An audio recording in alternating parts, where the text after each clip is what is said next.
Voltamos com o programa Questão de Ordem. Hoje estou recebendo aqui o Dr. Pedro Cisnando Leite, que é economista e que tem uma participação durante toda a sua vida acadêmica e como secretário, gestor, nessa luta pela diminuição das desigualdades e da pobreza do estado do Ceará. Estamos vivendo aqui no estado uma crise hídrica por conta da seca, que tem impactos sociais e econômicos. E a comissão especial que está acompanhando e monitorando as obras da transposição, instalada aqui na Assembleia, tem feito reuniões e apresentou um conjunto de 21 medidas de convivência com o semiárido para amenizar os efeitos da estiagem no estado do Ceará. Estou aqui com o Dr. Pedro Cisnando Leite. Amanhã, inclusive, o programa continua essa temática com o prefeito de Jaguaribara, ex-deputado estadual aqui na Assembleia, o Francini Guedes, e o Dr. Francini é também um estudioso do assunto, né, da seca, das dificuldades que vivemos no Ceará há muitos anos por conta da nossa situação de ser um estado quase que totalmente no semiárido nordestino. Doutor Pedro, antes da gente voltar ao seguro, ao Safra, seguro Safra, que foi a criação do governo do Tasso, o senhor já explicou, etc., o seguro Safra está passando por dificuldades. Aqui mesmo na Assembleia, semana passada, foi alvo de debate um deputado, inclusive do PT, Moisés Braz, apelando para que a Secretaria de Desenvolvimento Agrário, que é a sucessora da sua secretaria à época, resolva um imbróglio que está havendo aí. Existem 60 mil agricultores no Ceará que não estão recebendo o seguro Safra. Só uns recebem, outros não recebem, por conta de burocracia aí do Ministério, enfim. Não vem ao caso qual é o problema. Nós não podemos deixar nesse momento grave. Não sei por que é. 60 mil agricultores não recebem. Não sei por que é. Por que é, doutor? É o seguinte, tem 350 mil agricultores no Ceará inscritos no seguro Safra, porque nem todos eles perderam 50%. São cerca de 120 mil que perderam e que são credenciados a receber o seguro Safra. E inoperância.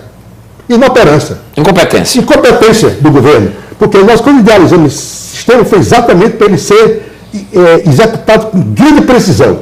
Se a seca começa caracterizada em junho ou julho, né, quando ele está definitivamente concluído o inverno, ele imediatamente, em agosto, ele já deveria estar recebendo. Por que ele deveria estar? Porque o dinheiro está disponível com o governo. O dinheiro está com o governo, está no caixa.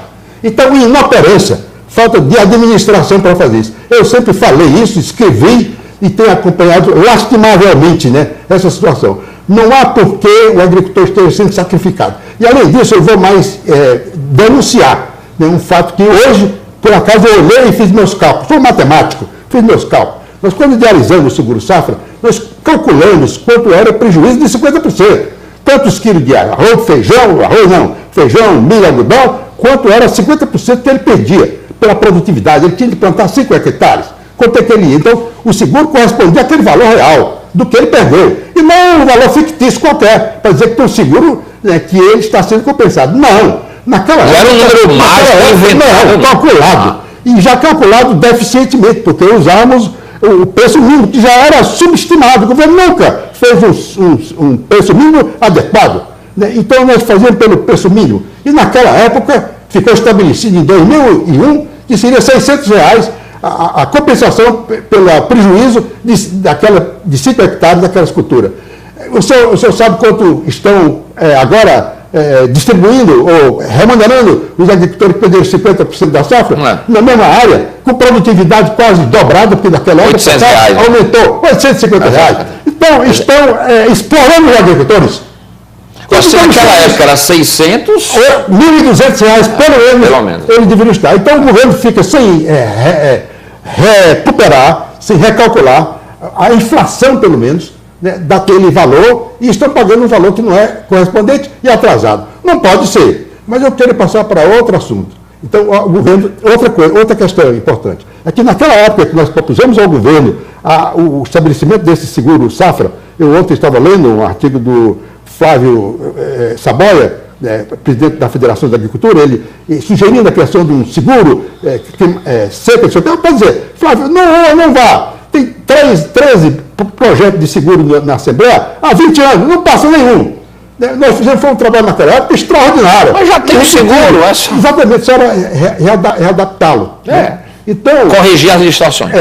Então, é preciso realmente que se faça a plena aplicação da proposta que foi apresentada ao governo naquela época e que ele pediu paciência, porque era um projeto desconhecido mundialmente, precisava a demonstração da sua validade. Então, ele tinha 3 escalas.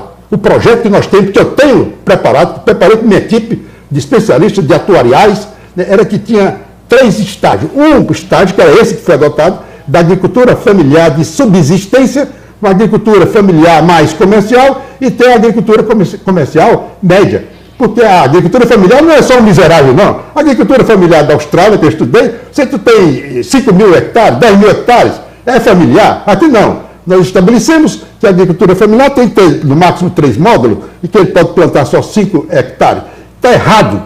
Nós fizemos isso com descendência ao governo, porque isso foi criado também um empecilho, uma trava ao próprio desenvolvimento da agricultura dos que estavam sendo beneficiados. Porque como ele só pode ser beneficiado plantando 5 hectares, ele nunca planta 6 hectares, nem 7, para ele ser beneficiado. Aí isso é um absurdo. Nos últimos 15 anos, o agricultor sempre na miséria. Condicionado para ficar na miséria, porque o governo não adotou plenamente o seguro-safra. Então, eu proponho agora, ao ar, aqui com os parlamentares do Ceará, que façam um trabalho junto com o senador Tarcísio Bessato, para aplicar o programa plenamente de seguro. O governo não vai ter nenhum prejuízo, vai economizar. É uma coisa séria, sem clientelismo, né? E estimular os agricultores realmente a fazer o desenvolvimento agrícola diante de instabilidades climáticas. Porque o fato de haver falta de chuva, isso é um problema circunstancial, resolvível. Vai sempre esse haver, documento, né, que foi preparado pelo governo, vai dizendo como resolver essa questão.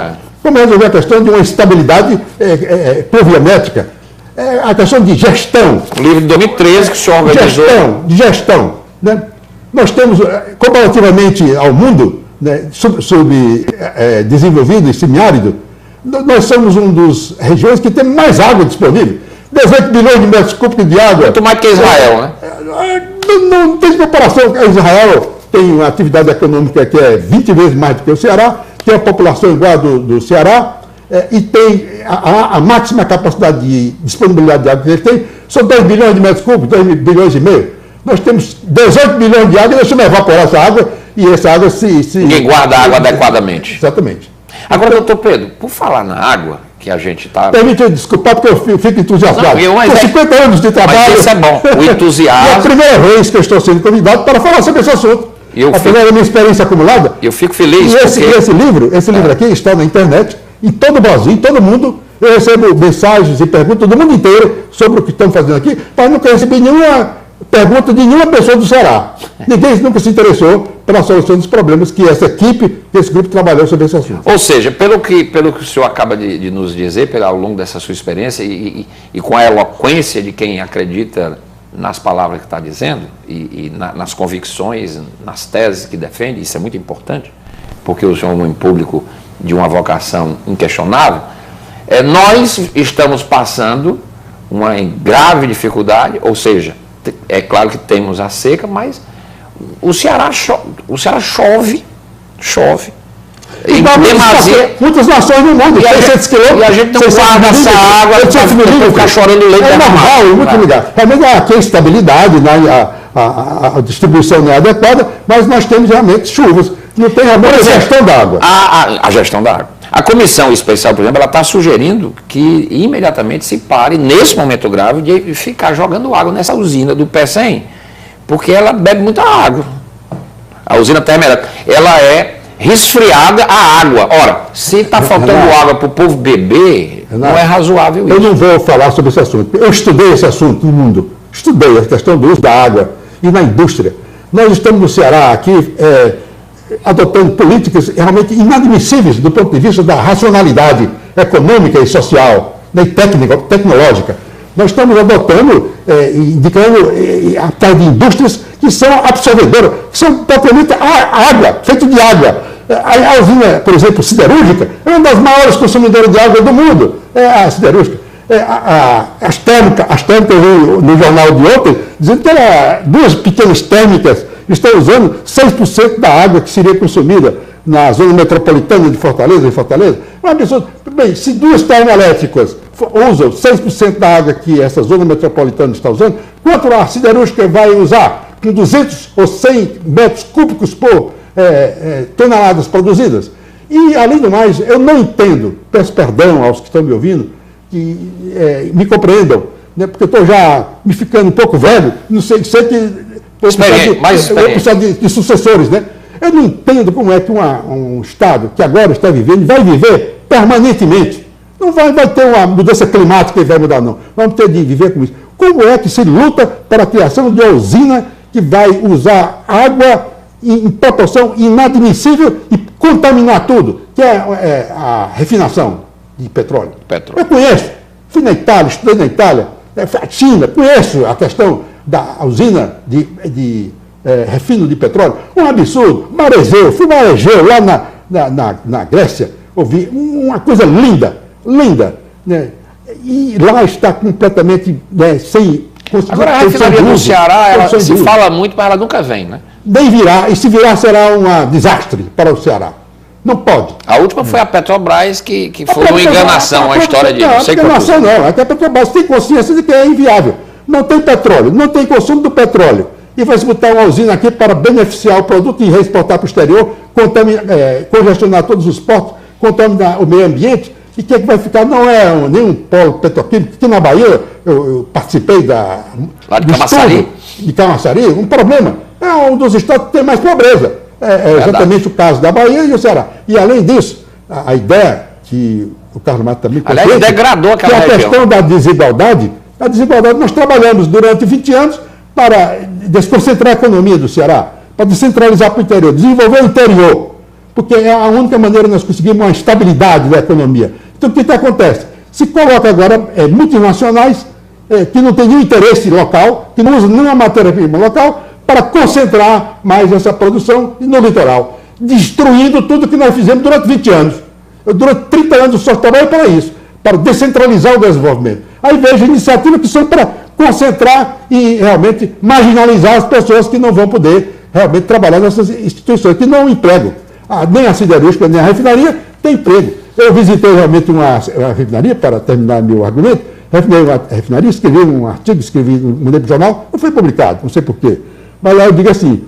diga, se não saiu no jornal, quando eu visitei a usina, a refinaria, andei todo a refinaria, e eu saí e digo, mas eu não estou vendo nenhuma pessoa trabalhando, porque tudo é automatizado. Tudo automatizado. Sem emprego. Aí a pessoa que estava assim, nos acompanhando, disse assim, eu tenho medo da noite de alma, porque eu não vejo ninguém aqui, só vejo barulho. Então, falando que a refinaria vai ter muito emprego, 12 mil empregos, não é a conversa, não os técnicos calcularam, não acontece isso. Quero me desculpar, mas essa é uma pura verdade. Eu conheço o assunto, eu estudei profundamente esse assunto. Doutor Pedro, eu vou mostrar aqui o seu... o senhor tem mais de 40 livros publicados, um trabalho... E 26 estão na Biblioteca do Congresso dos Estados Unidos, disponível digitalmente para todo mundo. Olha aí, que coisa maravilhosa. Um eu já mostrei, que é o Programa de Contingência e Redução do Pobreza no Semiárido. Doutor Pedro foi organizador deste livro. Este livro é de 2013. E o outro, que é de 2002, Educação para os Agricultores Afetados pela Seca, aquele projeto que o doutor Pedro já se reportou aqui, foi a criação do Seguro Safra, à época do governo Tasso Gereissati. O Ceará bancou a experiência piloto, que deu certo e gerou uma política nacional. E mais que isso, os técnicos, né, sob o comando do doutor Pedro, criaram uma política importante, que é exatamente a utilização de educação para escolarizar. O Ceará ainda tem um altíssimo... Voltado para o semiárido. O Ceará tem um altíssimo índice de analfabetismo. O doutor... o que foi seu colega... analfabetismo funcional muito elevado. Funcional. 50% dos agricultores analfabetismo funcional. Nós não vamos para lugar nenhum desse tipo. O seu colega secretário Ariosto Holanda, não é, que é um baluarte nessa questão, e ele sempre diz que nós temos que instrumentalizar, nós temos que ensinar a ciência, o português. Está aí os resultados aí, deixam o Brasil numa situação vexatória. E o Nordeste puxa para baixo isso. Não vai ter nunca desenvolvimento, nem desigualdade, com o povo analfabeto. Nós não vamos para lugar nenhum. Você me permita, dentro de um minuto, lhe dizer uma coisa que você nunca ouviu, e poucas pessoas... Diga olhando para lá. Poucas pessoas ouviram aqui no Ceará, mas eu vou deixar para mim essa mensagem para futuramente você... explorar esse assunto. É que o Estado também foi pioneiro na criação de uma revolução no campo da reforma agrária. Nós criamos aqui no Ceará, em 1997, um programa chamado Reforma Agrária Solidária. Um programa que era uma alternativa complementar à reforma agrária do INCRA, que não funciona, nunca funcionou, nem vai funcionar, pela sua sistemática. Inclusive, ela foi concebida pelo regime militar, que todo mundo é contra o regime militar, mas a lei de reforma agrária não quer que mexa na reforma agrária. Mas não funciona. Nós criamos um sistema com a participação do Banco Mundial, né, em que a reforma agrária ela é feita de maneira harmônica, sustentável, né, e realmente vitoriosa. E também propomos ao governo federal e ao Banco Mundial essa proposta, eles não acreditaram que fosse possível. E, novamente, o governador Tasso Gereissati foi pioneiro e deu um grande apoio, né, a essa iniciativa. Inclusive, eu acabo de escrever um livro agora, que está saindo na gráfica, eu ia trazer está no prelo para mostrar. Não foi lançado ainda? Não, eu ia mostrar hoje o livro para você. E a gráfica levantou. É a economia rural no governo Tasso Gereissati. Eu revelo também o seguinte, é que nós criamos esse programa de reforma agrária e quando nós propusemos ao governo e ao Banco Mundial, eles disseram, não funciona. Aí o governador Tasso Gereissati, expliquei para o governador Tasso Gereissati, rezei antes, sou um cabra religioso, rezei, orei, cheguei em frente ao governador, expliquei para ele o que era essa reforma agrária. E disse assim, funciona. Cisnando, o que você precisa para começar esse programa? Eu digo que eu preciso de 10 milhões de dólares para começar um projeto piloto aqui no Ceará. Ele disse assim, tem 10 milhões de dólares, vamos adaptá-lo ao programa de pobreza do São José. E me concedeu a Secretaria de Desenvolvimento Rural 10 milhões de dólares. Nós aplicamos o programa, executamos, deu certo, o governo ficou impressionado com os resultados, adotou para o Brasil todo e hoje existe. Inativo, praticamente. Que aquele prêmio Nobel de Economia, né, Joseph Stiglitz, ouvindo uma conferência internacional que nós fizemos aqui em Fortaleza, convidando pessoas do mundo inteiro, numa conferência aqui em Fortaleza, escrevi um livro também sobre isso, Desenvolvimento Sustentável. Ele disse, né, nessa ocasião que esteve conosco, esse é o programa da reforma agrária do século XXI. Olha bem, esse programa está vigindo, continua vigindo. Mas o governo Lula mudou o nome, porque o MST não gostava da expressão, apesar de ser um complemento, um apoio à reforma agrária. Ele queria dizer que começou tudo. Então, o governo Lula mudou o nome para crédito fundiário, em vez de reforma agrária solidária. Né? Então, outro programa que foi iniciativa do Estado e que se transformou num programa e vigindo, está vindo. Nós recebemos visitas. O projeto São José, que foi outra iniciativa. Nós recebemos visitas do mundo inteiro, pessoas do mundo inteiro que vieram aqui para assistir a isso. E ainda mais eu vou lhe confessar algo que as pessoas que estão me ouvindo sabem, meus auxiliares, meus colaboradores da universidade. Eu escrevi alguns livros sobre isso, não foi um livro, não. Está comprovado detalhadamente. É que o maior programa do governo hoje, o maior programa do governo nos últimos 13 anos para a agricultura familiar foi criado no Ceará. Isso ninguém sabe. Ninguém sabe. Poucas pessoas sabem. Né? Está também na internet, está na biblioteca do Congresso dos Estados Unidos, a explicação de tudo isso. O programa de fortalecimento da agricultura familiar, PRONAF. Ouviu falar PRONAF? PRONAF. PRONAF foi criado no Ceará. Primeiro, um programa local, que nós chamamos PROCAF, Programa de Fortalecimento da Agricultura Familiar do Ceará. Criamos um sistema de um conselho estadual, né, de coordenação desse programa. Ajudamos a criar o Ministério do Desenvolvimento Agrário, que queria coordenar esse programa em nível nacional. Esse programa foi criado inicialmente pelo Ministério da Agricultura, Arlindo Porto, que era um amigo nosso, né, que patrocinou a criação de um pequeno programa no Conselho Monetário Nacional e que depois ele foi estendido, né, para todo o Brasil, num programa, medida provisória e depois, né, numa lei. Pois bem, esse programa, inclusive, foi extinto. Ninguém sabe. Eu assisti, eu sou ligado ali à área acadêmica, já li muitas teses e muitos documentos falando que esse programa de PRONAF, que ele foi criado pelos americanos, pelo Banco Mundial, não sei o quê. Criado aqui no Ceará. Foi criado no Ceará e o programa está no Ministério do Desenvolvimento Agrário. Como? Se ele foi criado no Ministério da Agricultura, está no Ministério do Desenvolvimento Agrário. Quem levou esse programa? O Ceará.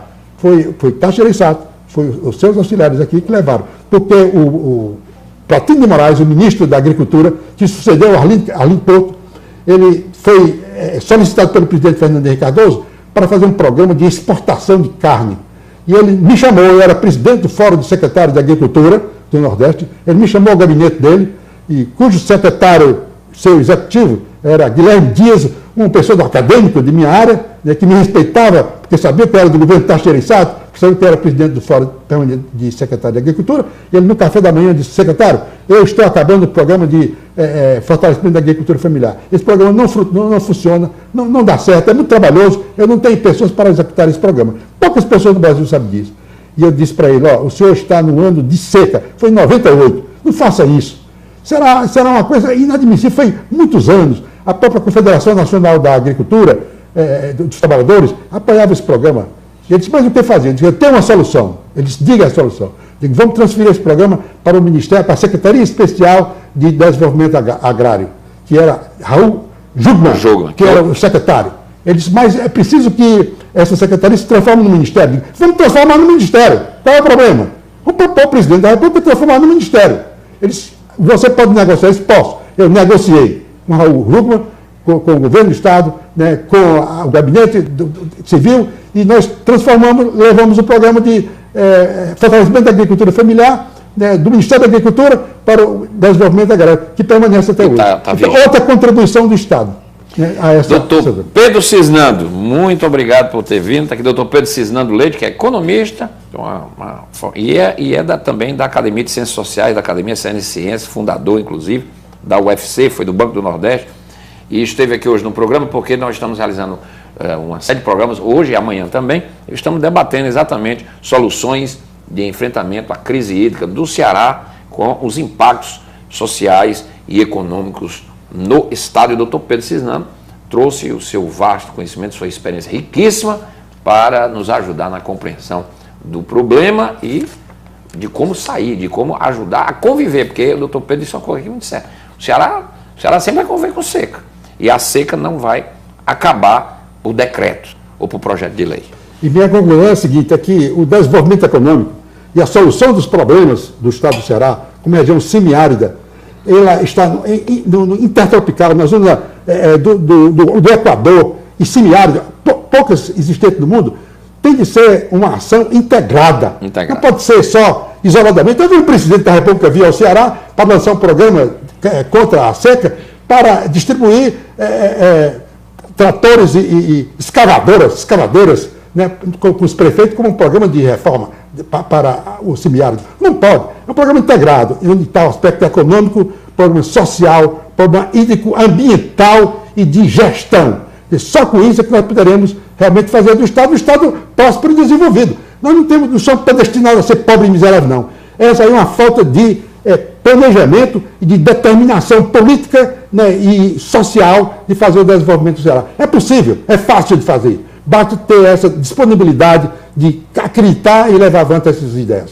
Doutor Pedro, muito obrigado por ter vindo. Muito bom. É uma honra para mim. Foi muito bom tê-lo hoje aqui no programa. Doutor Pedro Cisnando Leite, convidado de hoje aqui do Questão de Hora. Amanhã eu vou receber aqui o prefeito de Jaguaribara, ex-deputado estadual também, sobre essa temática, o ex-deputado prefeito Francini Guedes, amanhã aqui no Questão de Ordem. O programa fica por aqui, a gente volta amanhã. Até lá.